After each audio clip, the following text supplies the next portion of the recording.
All right, as we get organized down here, I'd like to take a moment to introduce myself. My name is John DeLisi. I'm the director of the Office of Aviation Safety here at the National Transportation Safety Board, and I'm going to moderate our roundtable discussion today. But before we get started, I just really want to thank each and every one of you for being here today and sharing your insights with us. Thanks to all who are in attendance and those who are watching the webcast as well. It's days like this that make me feel a little guilty for the name of our agency, the National Transportation Safety Board. Transportation safety, and in particular aviation safety, is the result of thousands of men and women every day doing their jobs so well. From flying airplanes to maintaining them, to deconflicting air traffic, to designing, manufacturing airplanes and components, to inspecting and regulating the industry. Transportation safety is really the work of so many thousands of people. And our work here at the NTSB, we're just the tip of the iceberg. Many of our sister agencies around the world call themselves AIBs, Accident Investigation Boards, and that might be a much better name for the contribution that we make. Only after all of the efforts of so many people have resulted in a tragic accident do we get involved. And to put that into perspective, each year, we launch on about 225 fatal general aviation accidents. We've got a staff of about 53 air safety investigators who head out. They're on call 24/7. They head to the scene of each fatal general aviation accident to collect the kind of information that we've been talking about today that can be used by you all in helping to prevent future accidents. But folks like Doug Brazy and Christy Dunks, Heidi, Beverly have been doing this for so long. Paul Cox has been doing it for almost 2 decades now. That's difficult work. 225 times a year would really mean that in the next 18 months, we could take each seat in this auditorium right now, and if we could find the accident pilots who will have those fatal accidents in the next 18 months, they would fill this auditorium. So as we talk about loss of control, that represents maybe half of the seats in this auditorium. So although it would be great if there was a broad brush that could be painted that would wipe out general aviation accidents, or one single thing that could be done to prevent loss of control accidents. As you've heard today, so many people are thinking about that and trying things and pushing the envelopes. If there was one thing that could be done, it would be done. But the way to make aviation safer is by preventing each and every accident. Any accident prevented is a saving. Any seat that remains empty in this auditorium over the next 18 months represents a tragedy avoided and a plus for the industry. So as we go forth, we've heard a lot today about many things that are being done, and thank you for all of that. That's why it might take 18 months to fill this auditorium with accident pilots. Not 6 months, not 12 months, 18 months. That aviation is by far the safest form of transportation. But now to do better, to put the focus that we've been talking about all day today, loss of control accidents, they're still happening. Almost 50% of our 225 launches a year are on loss of control accidents. It's time for us to roll up our sleeves and think about what else can be done. What's the next emphasis? Where can we twist the system slightly to empty one more seat in this auditorium? It's hard work. Taking something that's very safe and making it even safer is one of the toughest possible jobs. But that's what we're all here today to talk about. So thank you again for being here, and we thought kind of an opportunity to have conversation among the whole group would be really beneficial. I've got a number of questions in mind. Christy's been taking some questions that folks have emailed to us, so we've got some ideas out there for you to speak about. But I'd like to give Member Weener the first opportunity to maybe kick off our panel discussion. Well, John, after we've spent 6 hours of presentations and questions and answers, plus another hour and a half, 2 hours of hallway discussions, there's been a lot of things discussed. We presented basically activities related to policy, human performance, training, and technology.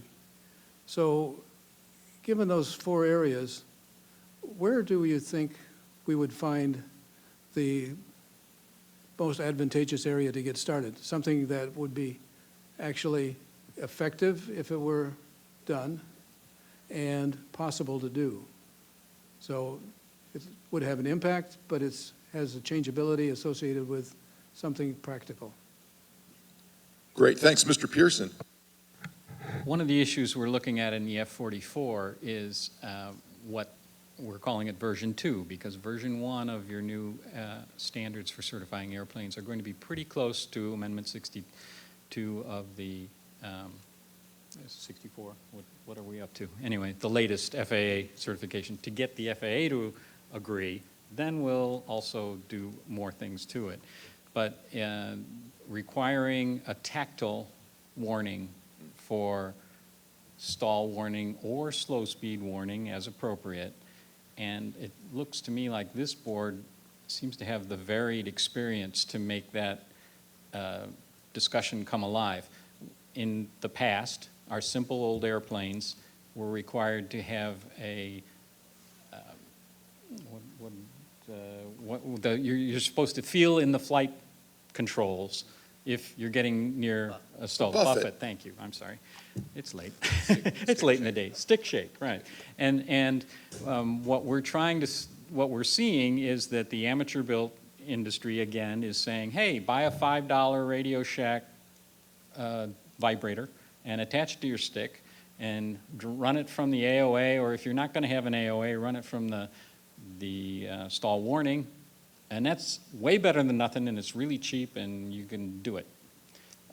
Any comments from anyone else? I think it's got a huge advantage at virtually no cost. Thanks, Dr. Behringer. Been there, done that. Yeah, Census Saab did that on the 182 simulator that we used to work with Small Airplane Directorate. And so, in fact, that's been looked at and found to be effective, but there are some limitations on that. They did it with an off-center weight mounted on an electric motor. And as you can imagine, after a little while, because that's off-center, it does bad things to the axis of the motor. So, and I looked at piezoelectric, and I looked at all kinds of other possible actuators when we were running the project, and it's very hard to come up with actuators that will produce the magnitude of vibration in the yoke that you want that aren't expensive or custom-made. So yes, it's a great idea, and we're pushing for it, and we endorse it. It's just a matter of finding the right hardware at the right price point and then finding a way to get it into aircraft. Can I ask, do they have to be that durable? You shouldn't be using it all the time. Well, there's 2 ways you could approach this. One is that you put it in and install it and hope you never have to change it.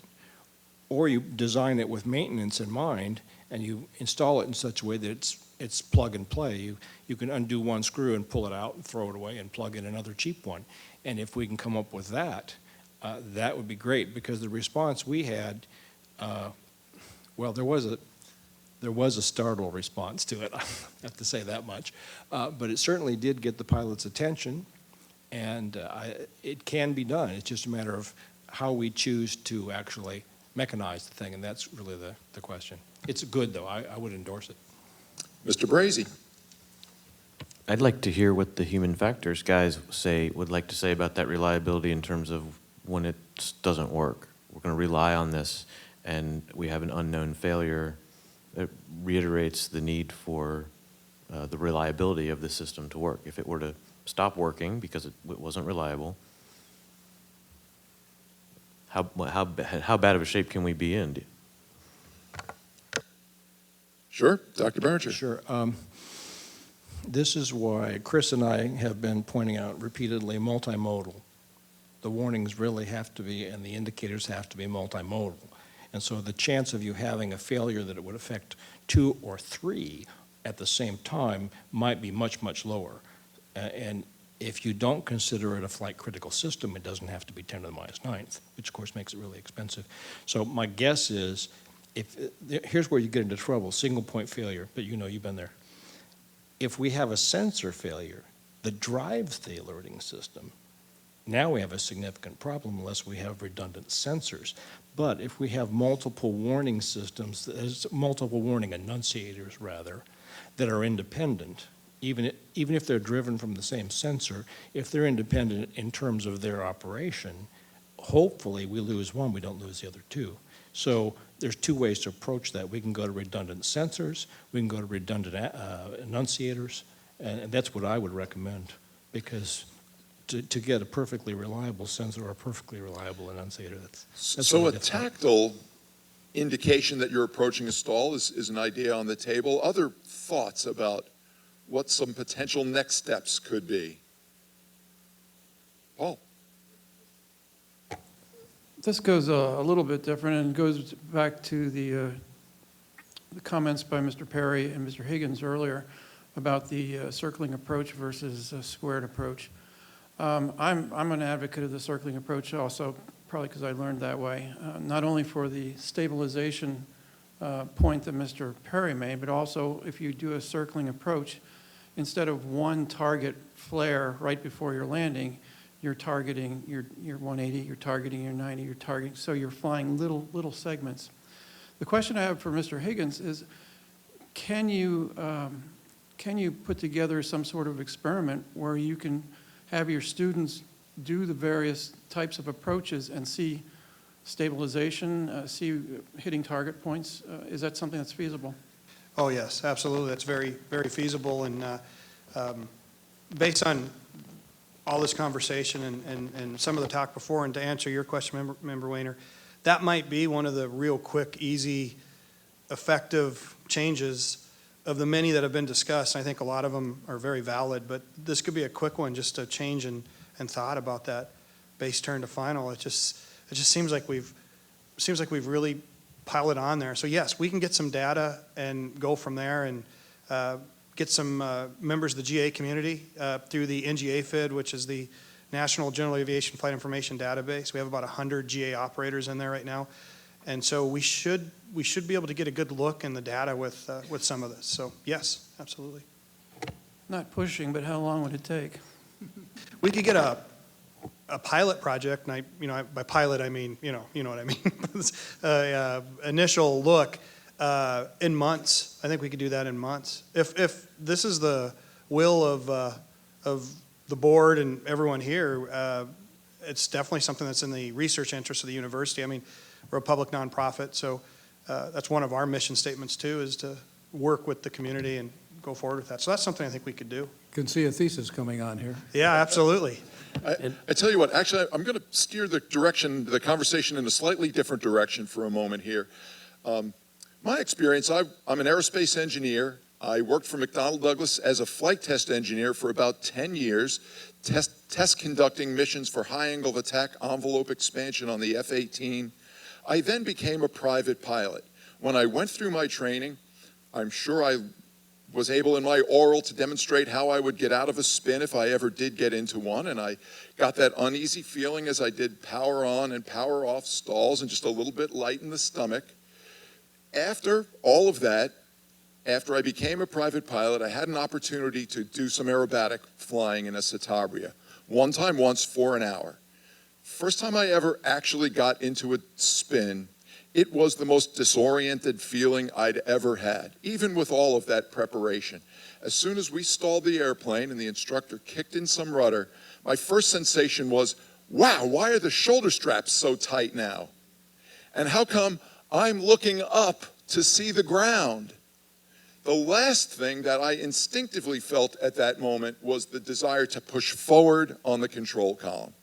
So if we're talking about preventing loss of control accidents, there's been a lot of talk, AOA, we've heard it all day. Those are ways to prevent loss of control, but another way to prevent the loss of control accident is to recover from a loss of control. There was some great conversation about simulators earlier today, and I'd like to throw open the conversation about whether a simulator is a device that might create that feeling in a pilot who's never experienced a spin about just how disorienting that might be. Mr. Polis. So we're always making the argument that you can use simulators for a lot of these things. You will never be able to make a simulator to completely replicate all those physical kinesthetic sensations that you're feeling in an airplane. But there's a lot of visual aspect to that. So to some degree, my belief is that if you can peel away the onion and get part of that in the simulator, because when it's all thrown at you at the airplane, you have lots of sensations all at once, and you're trying to take it all in, parse it, and make something of it, make it meaningful information, and then take action. If you can peel away some of it, the feeling of it, and then now focus on instrumentation, the visuals, the inputs that you need to provide. What is your actual attitude in space? Then, once you get into the real airplane, you have now trained out part of it, and now you can do the rest of it. So our belief is that you absolutely can use simulators for this. Great. Other Can I- inputs? Yes, Mr. Yeah, Perry. can I jump in? And, as someone who's spent a little bit of time in different segments of aviation, sometimes I feel like we continually reinvent the wheel and we're on the back end of the power curve from GA. The airlines use simulators for out of control, unusual attitude recovery. The military does it on a regular basis.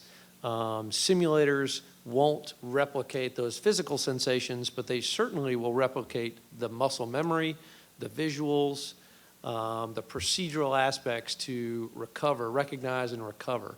And so, simulation, I think, is something that the safest segments of aviation have been using for a long, long time, and general aviation has not.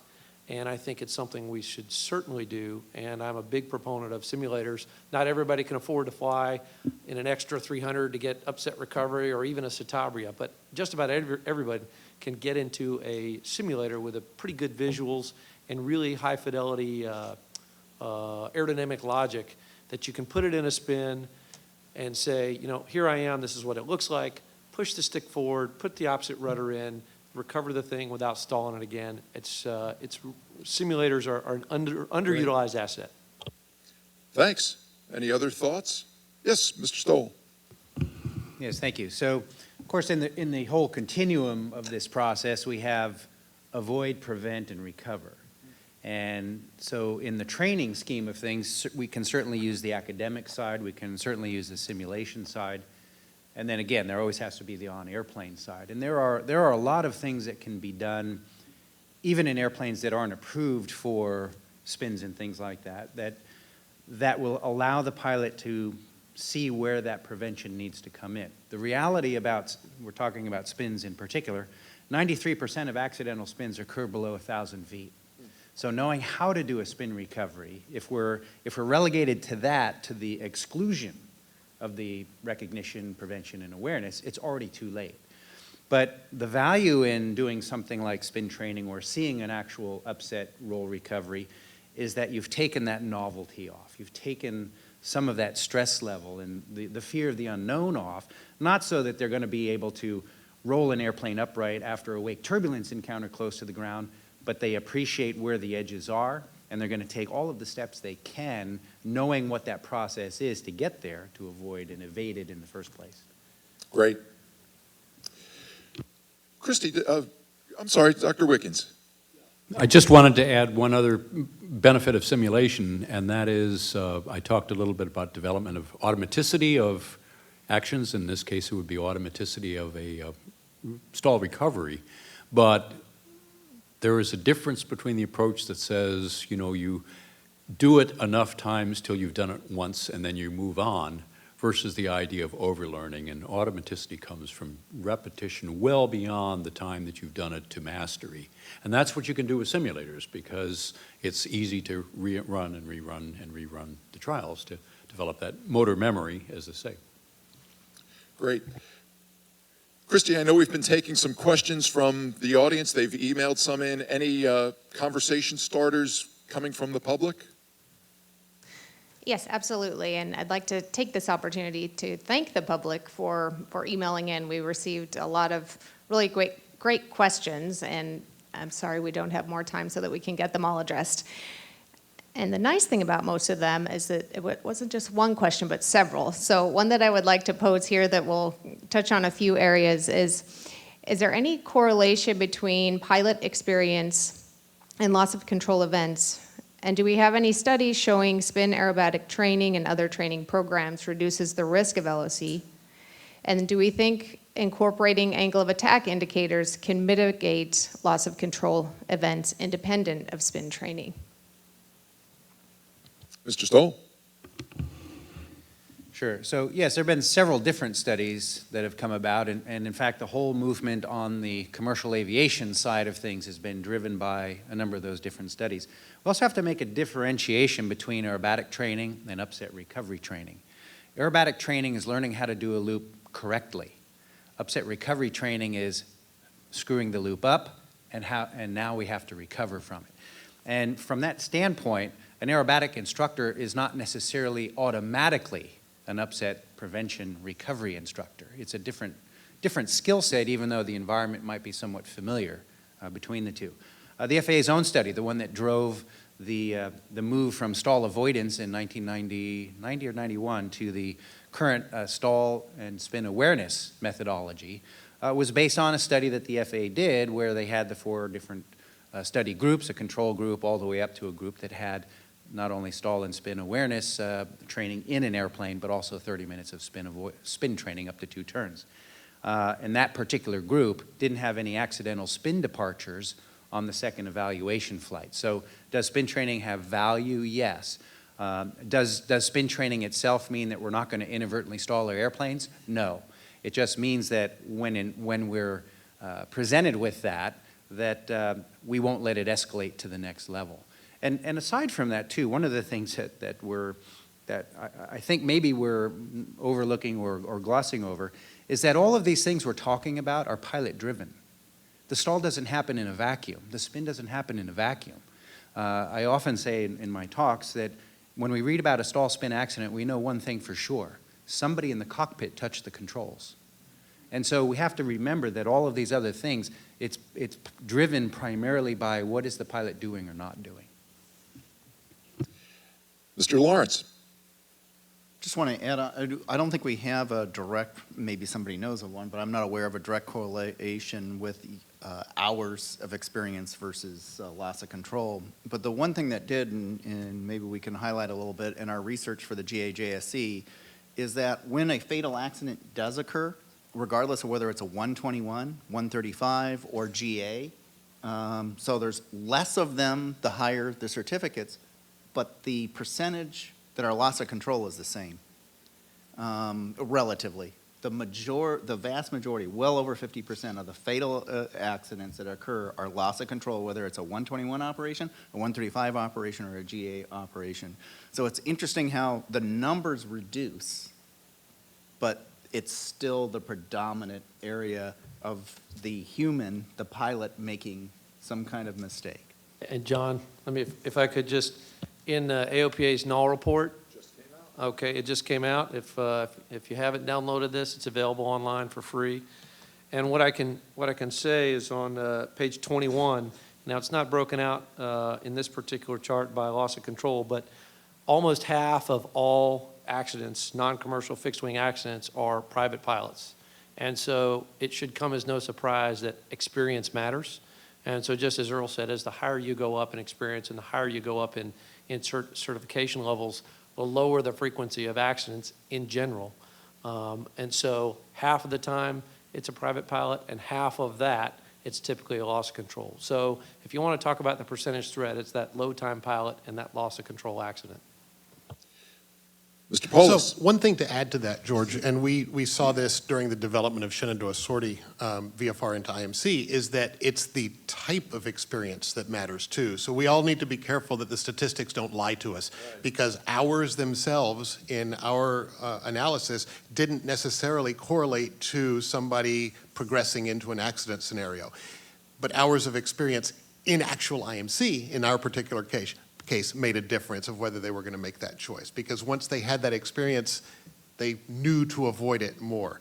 So I think we have to somehow figure out how the metrics are not so cut and dried as hours on the hobs or hours in a logbook. Yeah, it really is hard to really get that specificity, and your point is well made.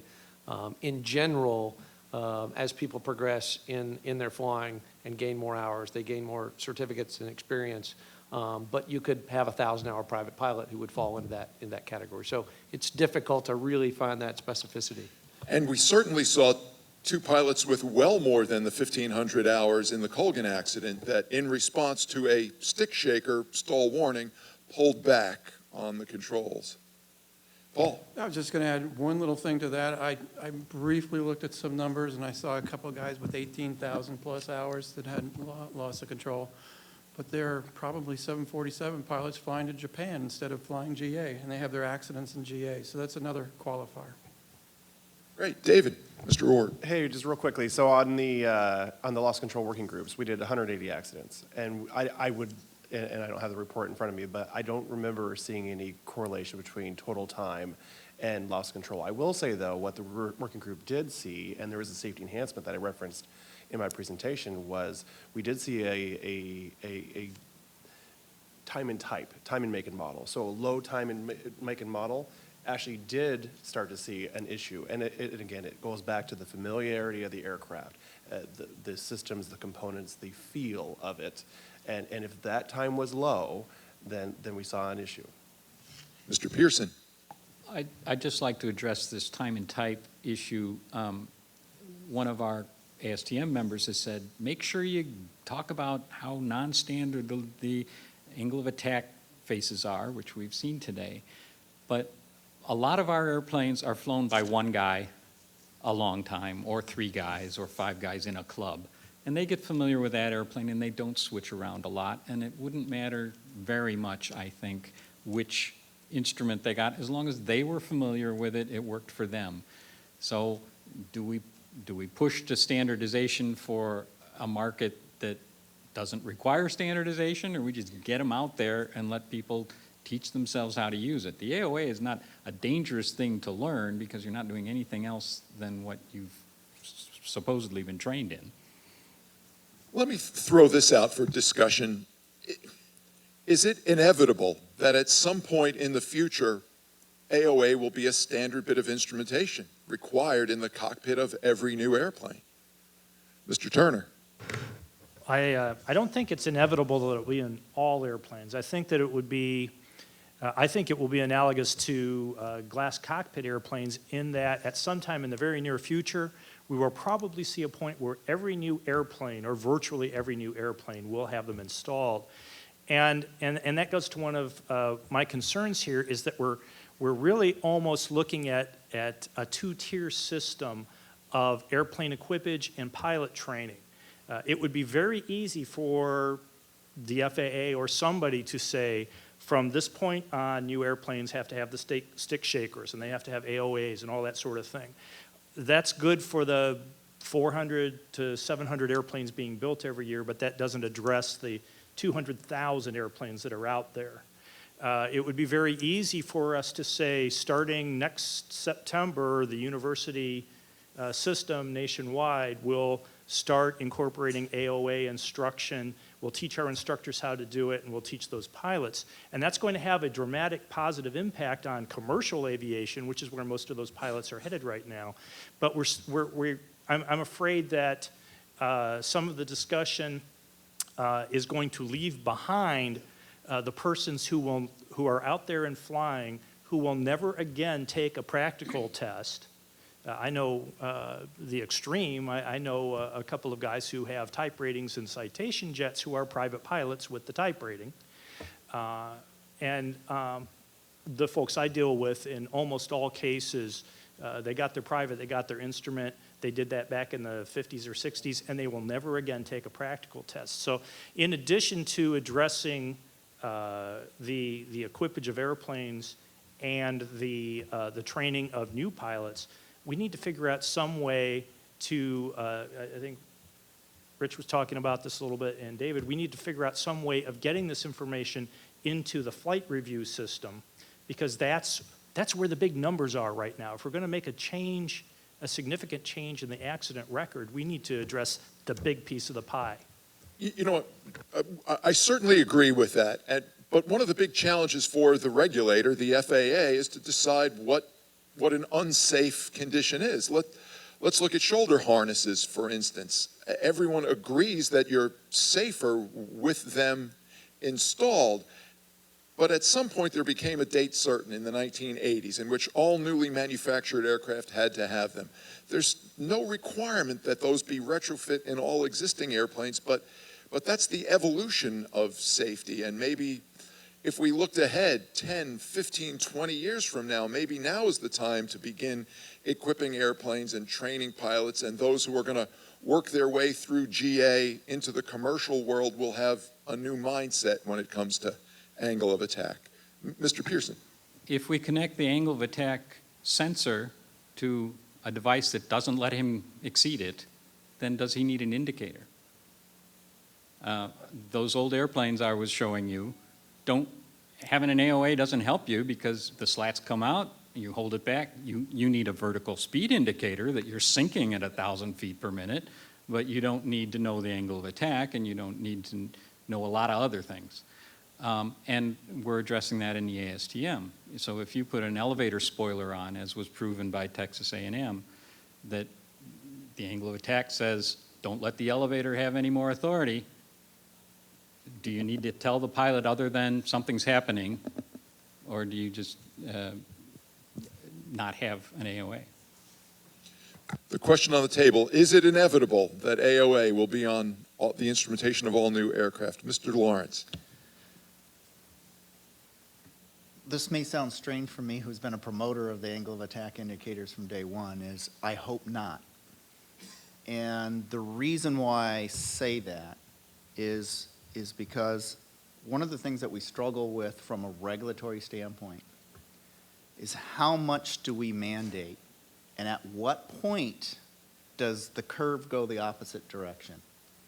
In other words, if we keep making the requirements higher and higher and higher, at what point does the product not get fielded because of cost, participation, and balancing that out? And that's the challenge of the regulator, and we accept that.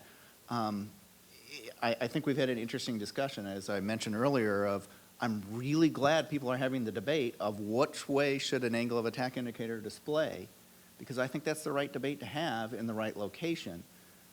What if the agency had picked a particular way to display and said nobody's allowed to do anything else? What if I want to add the vibration onto the stick? What if I want to add the oral warning? What if I wanted to add the vibrator in the seat? Because then I don't have to worry about it being attached to the stick. I just said, no, you're not allowed to do any of those things because I've selected for everybody what the right answer is in perpetual, in the regulation. And that's what we're trying to avoid. And it's a tough thing, but that's our switch over to risk-based decision-making and doing an analysis that there's not always, it's going to be one analysis for a 1930s airplane, it's going to be another analysis for 1940s airplanes, or it is really even age-based. It's each operation, it's each aircraft, and we have to make the look at the whole system, not just the one device. And it may be the right thing for one operation, and it may not be the best thing for the next operation. Mr. Ord. Well, and we also need to think about what is the AOA device used for? It's used to educate the pilot and prevent the stall. What if the airplane did not stall? What if we, through design or envelope protection or whatever, I bring it back to cars. Look how far we've come in cars. We used to, if you put, back in the day, probably before I was born, if you push the brake pedal as hard as you could, the wheels would lock up. So what, do we need a device saying that, warning you of an impeding wheel lockup? No, we designed a system that would prevent that from occurring. So now all you need to teach the pilot or the driver is just push the brake as hard as you possibly can, and the system will take care of it, will take care of you. I think we could design systems that will make us safer And I'm hoping that the new Part 23 rewrite and the policies that are coming out will help us, pilots, make us safer. Mr. Jacobson. I would say that virtually every EFIS maker, manufacturer of every EFIS, are going to put AOA and integrate into their displays, whether it's mandated or not, in the very near future. You know, I'm glad you mentioned that, and maybe it's just me, but could you help me understand? I understand how an angle of attack sensor measures your angle of attack, but with an EFIS, is that tied to something that's sticking out in the airstream on the wing, or is it a calculation performed electronically? In today's world, it's all out using AOA vanes, but we're right now at a point where we think that derived AOA might have a reasonable enough degree of accuracy to be good enough. What about the concept that in the future, before you could advance and take your private pilot check ride, that pilots were exposed to an hour of angle of attack training in a simulator, in an airplane equipped with it, giving each pilot some experience flying an airplane, making that base to final turn with an awareness of their AOA.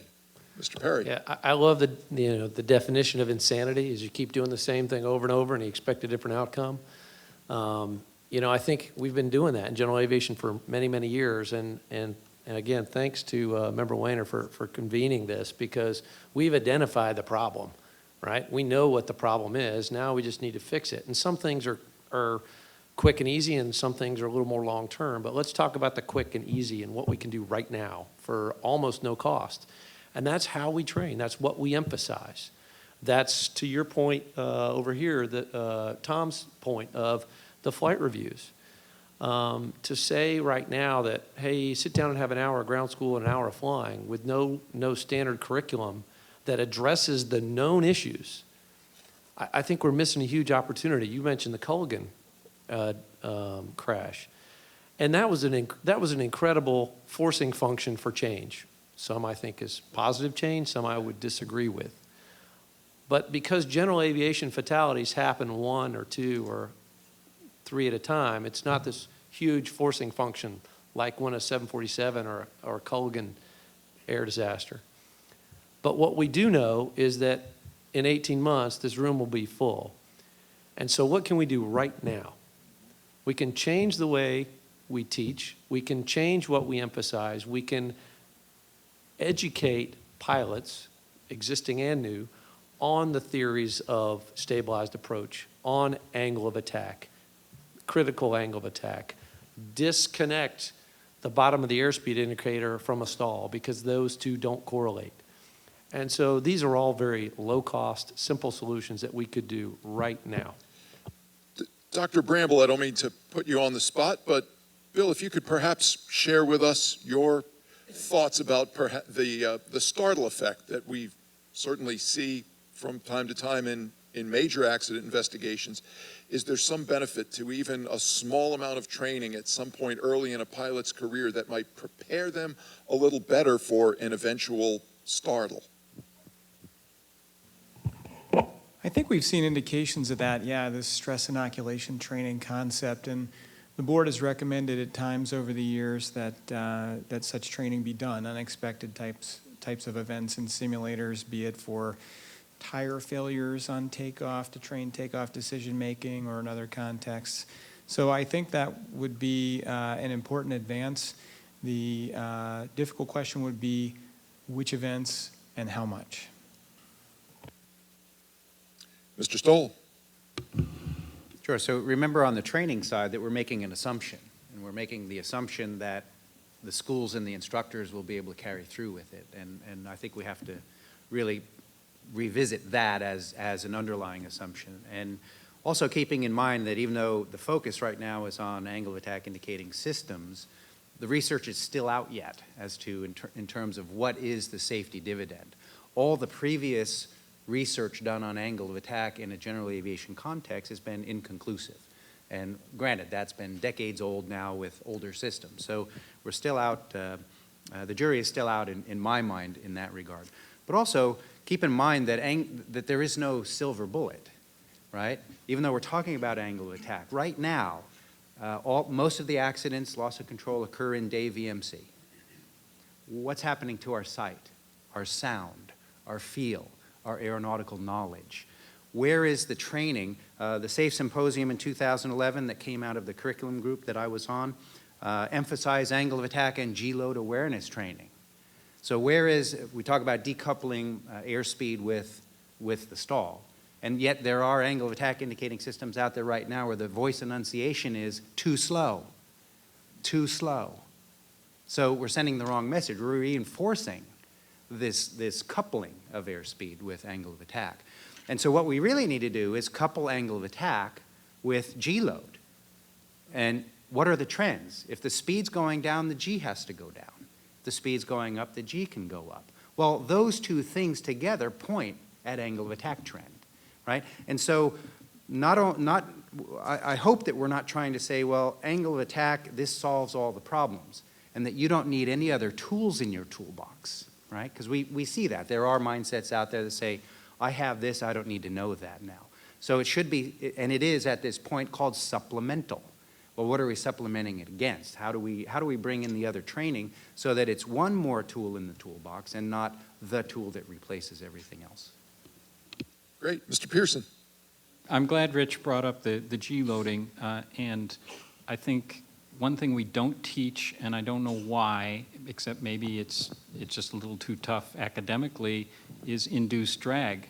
And we get into a stall, we're getting the most lift we can just before that stall, but we're also getting the most drag, and then bad things are going to happen. But sometimes you want the most lift you can get, and you're willing to fly on that edge. The AOA can help you do that. And I'm speaking mostly not from my own experience, but what all the bush pilots talk about online all the time. And there's, I don't know how many millions of pages about bush pilot flying, but these guys are doing it every day, many times. They're flying on the edge intentionally and surviving for the most part. And I think they're doing a better job of it these days with some technology. Mr. Stanton, I had made a note early this morning when you were part of the panel discussion. Thank you for bringing the insurance industry perspective. Does the insurance industry recognize any effort that a pilot might take to do some angle of attack training or install an angle of attack sensor on their airplane? I would say at large, yes. The underwriters do consider everything that's presented to them in the form of the paperwork that tells what this pilot is all about. And what his or her aircraft is all about. Unfortunately, that is, again, about the only thing they see.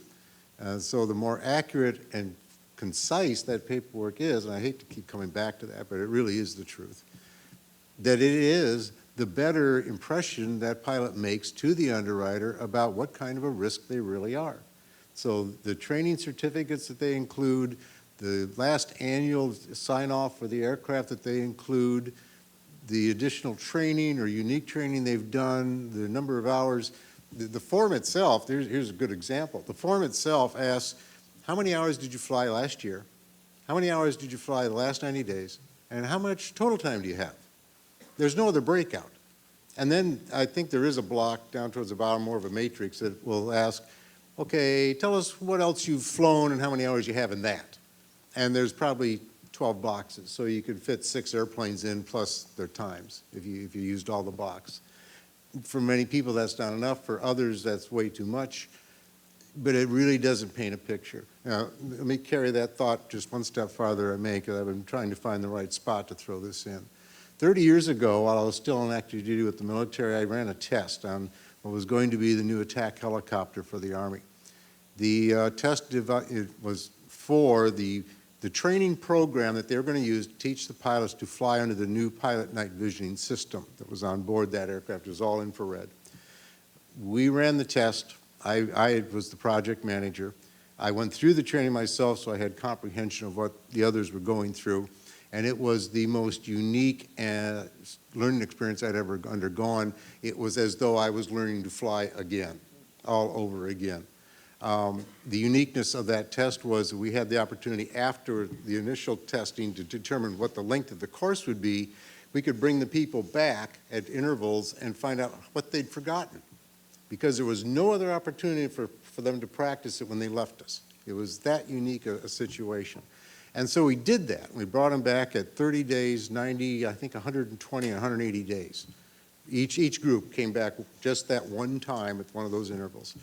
What we discovered was that skill retention, which is what we're talking about, based on a task, holds up pretty well for about 45 days. And if you haven't practiced that task or something very closely correlated to it within that 45-day period, and then you do it, your skill level is a little less. And so if it's been a while again, it becomes a little less. And if you're doing it more frequently than that 45-day period, your skill level increases. Very slightly, but it increases. So you're gaining in skill. And so you can take that to any length and dimension you want.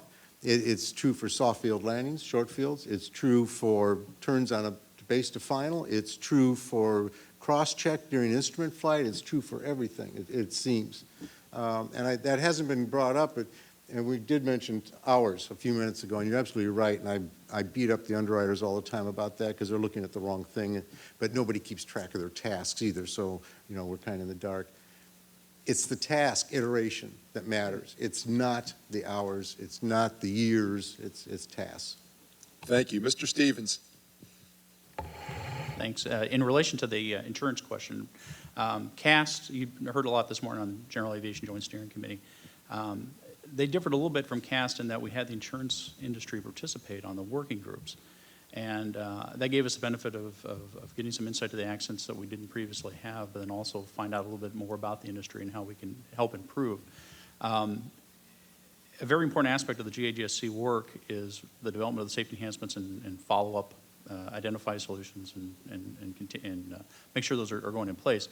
The insurance industry really helped us understand, would there be benefits for, say, AOA installation or flight data monitoring if it was done by an operator or by an institution? And I think the feedback we got was there's a lot of interest. They would like to see numbers over time to try to learn, is there some effect? So one of the tasks that we on the GAGSC have is to monitor a number of AOA units manufactured and hopefully installed, and feed that back to the insurance community so they can get a feel for what's the fleet saturation. But then also for the flight data monitoring community, give them some ideas of are we seeing an impact in the accident rate, and is it affecting? The business community have recently seen reductions in some of the rates for participation in flight data monitoring or FOCA programs, and hopefully one day we'll see something similar on the general aviation side. Great.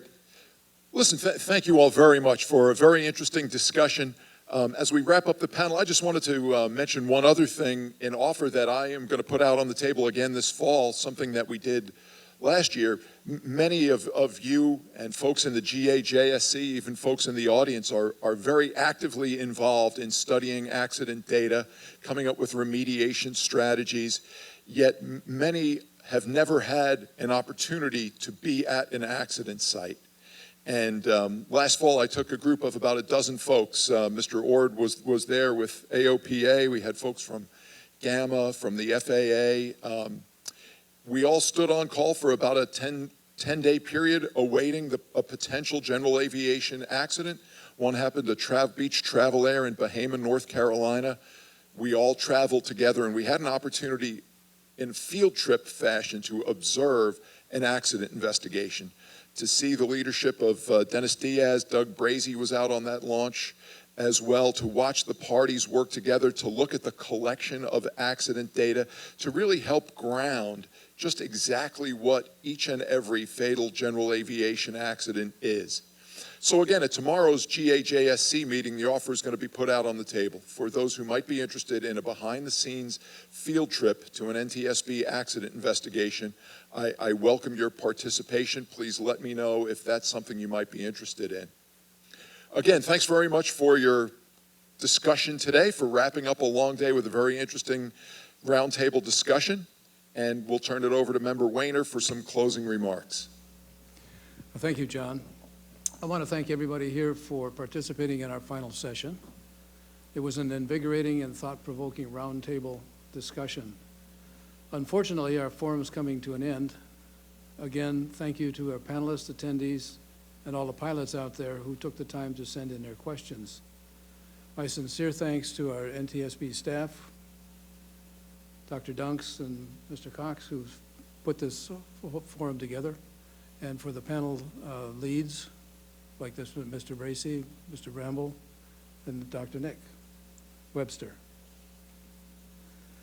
So let's give them a hand.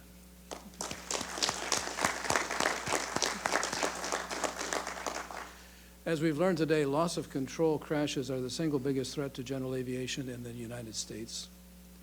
Those startling statistics and unacceptable loss of life are the reason why prevention of loss of control in flight is on the NTSB's most wanted list of transportation improvements.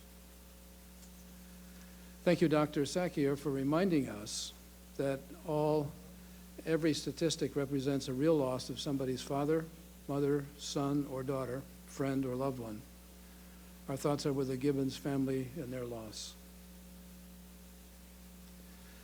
Not every crash is preventable, but as we've heard today, many, many are.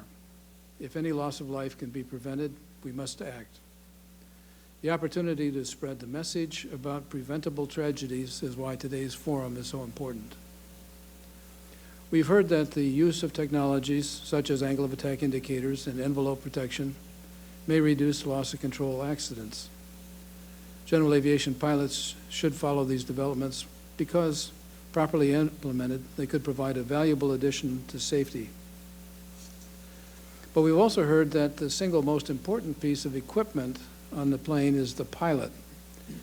Every pilot should demand the same level of safety in general aviation that the field of commercial aviation has attained. No pilot's passion and enthusiasm for flight should ever be marked by a loss of control crash. Even one aviation fatality is one too many, and any preventable tragedy simply unacceptable. The in-flight environment can be demanding and unforgiving, but general aviation pilots can protect themselves, their passengers, and their fellow pilots with better knowledge, training, decision-making, and above all, vigilance. Better safety practices start with an honest self-examination of a pilot's skill sets and a conscious effort to expand safety margins and reduce risks. Our panelists have pointed out that it's not enough to attain a basic knowledge of an airplane's operation. Instead, each pilot must understand how any airplane or technology he or she operates will behave in a situation that may lead to loss of control. And that understanding must be bolstered by regular, relevant training. Pilots must maintain situational awareness at all times, and I can't stress these words strongly enough, at all times. I encourage all general aviation pilots to remind themselves and to remind fellow pilots at every opportunity that you have one task: fly the airplane, aviate, then navigate and communicate. Distraction from the essentials of flight is a factor in the vast majority of loss of control crashes. Angle of attack and airspeed can never be taken for granted or treated as routine. The experts today have described distraction, inattention, medical and substance-related impairment. Whatever its sources, we as pilots must all work to eliminate any impediment to the primary task of flying our airplanes. We can never forget that loss of control events can happen to inexperienced or experienced, conscientious, knowledgeable pilots as well. It takes only one lapse at the wrong time to lose control. As the old Chinese proverb goes, one moment's error becomes a lifetime of sorrow. That's why I said at the outset that loss of control crashes should be the subject of conversation, hangar flying, everywhere that pilots gather, whether in person or online. Although our forums come to a close, we hope to see you all at future NTSB events and forums. And as a little plug, we're going to hold another NTSB Saturday training, we wouldn't call it really training, an aviation safety session at our Ashburn facility on December 12th. And the focus on that one is going to be ATC. In the coming weeks, the NTSB will host a forum, or video from this forum, on the forum web page and on our YouTube channel. We will issue a press release once the video is available. Pilots, we invite you to share the video content. CFIs, if it's helpful for your classes, please feel free to incorporate it. Former Intel CEO Andy Grove said, quote, "Success breeds complacency. Complacency breeds failure. Only the paranoid survive," unquote. So in conclusion, I ask each of you to learn best practices and stick to them, flight after flight. Challenge your fellow pilots to maintain vigilance against the distractions, impairment, poor training, and complacency that cost lives. Working together, I know we can improve general aviation safety and prevent loss of control crashes. We stand adjourned. Thank you very much.